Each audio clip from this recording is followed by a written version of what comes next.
आज हम एक ऐसी कहानी में उतरने वाले हैं जो कह सकते हैं समय से भी पुरानी है। एक ऐसे देवता के अंत की कहानी जिनका पूरा जीवन तो लीलाओं और उत्सवों से जगमगाता रहा, लेकिन जिनका अंत वो सवालों और रहस्यों के अंधेरे में डूबा हुआ है। जी हाँ, हम बात कर रहे हैं श्री कृष्ण के अंतिम क्षणों की। ये श्री कृष्ण के आखिरी विचार थे।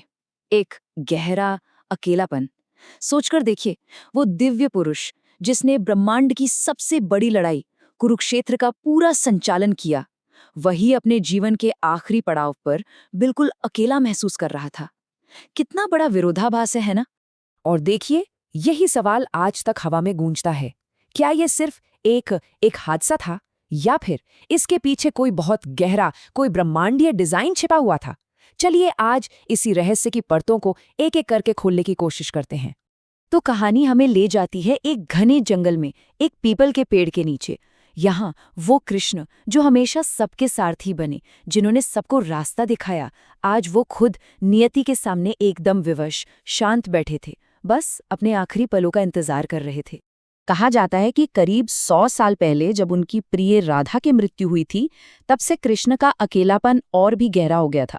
और अब इस आखिरी घड़ी में वो शायद यही सोच रहे थे कि धर्म की स्थापना के लिए इतने बड़े बड़े काम किए और बदले में क्या मिला? सिर्फ श्राप।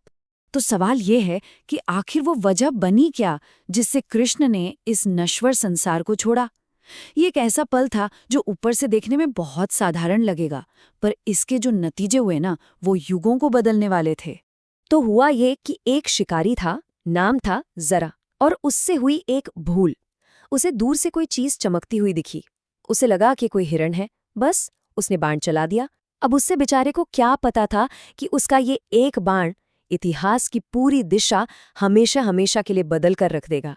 और बस यहीं से कहानी एक बहुत ही गहरा मोड़ लेती है। जो चीज एक मामूली सा हादसा लग रही है, वो असल में एक बहुत बड़ी, पहले से लिखी हुई योजना का हिस्सा थी।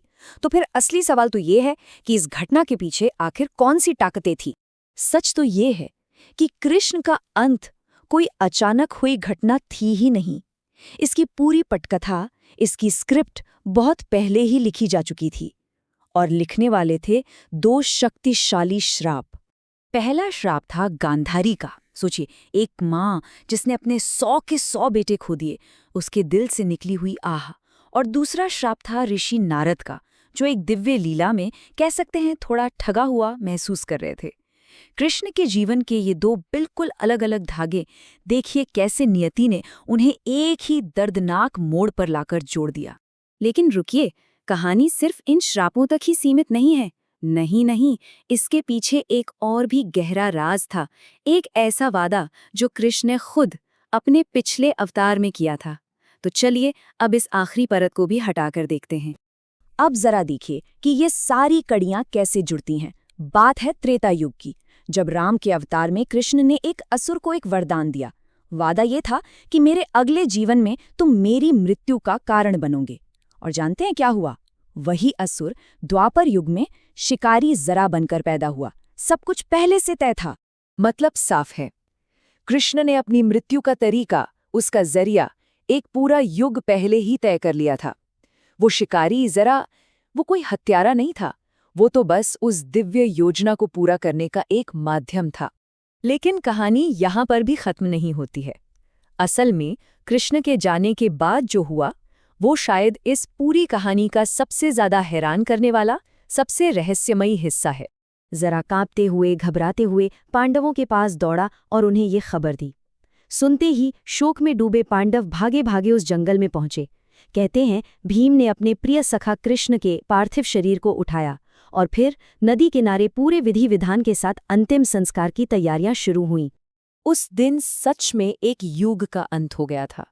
जब चिता की आग शांत हुई और पांडव राख समेटने लगे, तब उनकी नज़र एक ऐसी चीज पर पड़ी जिसकी किसी ने कभी भी कल्पना तक नहीं की होगी। वो एक अविश्वसनीय दृश्य था। आग ने कृष्ण के पूरे भौतिक शरीर को तो राख कर दिया था, लेकिन उनका हृदय, उनका दिल, वो वैसे का वैसा ही था। सिर्फ सुरक्षित ही नहीं, बल्कि एक धधकते हुए लाल अंगारे की तरह वो धड़क रहा था। ये शायद उनकी दिव्यता का आखिरी और सबसे बड़ा प्रमाण था। अब पांडवों को कुछ समझ नहीं आया कि इस धड़कते हुए दैवीय हृदय का आखिर करें क्या। इसे जलाना तो नामुमकिन था। तब डर और श्रद्धा के मिले जुले भाव से उन्होंने उसे एक भारी लट्ठे से बांधा और नदी की तेज धाराओं में प्रवाहित कर दिया। और यहीं पर ये कहानी हमें एक बहुत बड़े सवाल के साथ छोड़ जाती है। अगर एक देवता का शरीर तो चला जाए, लेकिन उनका दिल धड़कता रहे, तो क्या इसे सच में एक अंत कहा जा सकता है? या फिर ये किसी नई शुरुआत का संकेत है? कृष्ण के उस दिव्य हृदय का क्या हुआ? खैर, ये एक और कहानी है, एक और गहरा रहस्य।